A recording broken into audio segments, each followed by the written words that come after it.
സ്വഹാബത്തിന്റെ പേരിൽ ഇല്ലാത്ത കഥകൾ പല കിതാബിലും പ്രചരിപ്പിക്കപ്പെട്ടിട്ടുണ്ട്. ഒരൊറ്റ സ്വഹാബിയും നബിയുടെ ഖബറിൽ വന്ന് നബിയെ മഴ വേണമെന്നോ മഴയ്ക്ക് വേണ്ടി തേടണമെന്നോ പ്രാർത്ഥിക്കണമെന്നോ ഒരു സ്വഹാബിയും പറഞ്ഞിട്ടേ ഇല്ല. ഇബ്നു കസീറും ഉദ്ധരിച്ചിട്ടില്ല, ഒരു കിതാബിലും അങ്ങനെ ഇല്ല. അത് ഒരുപക്ഷെ അദ്ദേഹം മനസ്സിലാക്കിയിട്ട് അബദ്ധം പറ്റിയതായിരിക്കാം. നബിയുടെ ഖബറിൽ പോയിട്ടുണ്ട് സിയാറത്തിന് വേണ്ടി, ഞങ്ങളൊക്കെ പോകാറുണ്ട്, നമ്മളെല്ലാവരും പോവുകയും വേണം, എല്ലാവരും പോകണം. അത് സ്വഹാബത്തും താബിഈങ്ങളും ഒക്കെ ചെയ്തതാണ്.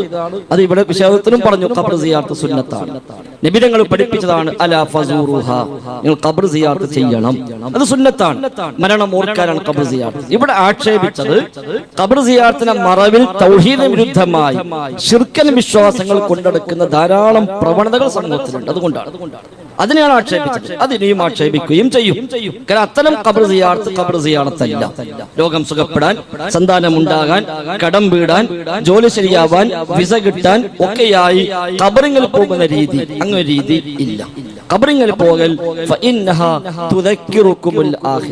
പരലോകം എന്ന ബോധമുണ്ടാവാനാണ് ഖബറിൽ പോകേണ്ടത്. മഴ കിട്ടാൻ ഖബറിൽ പോകാൻ പറഞ്ഞിട്ടില്ല.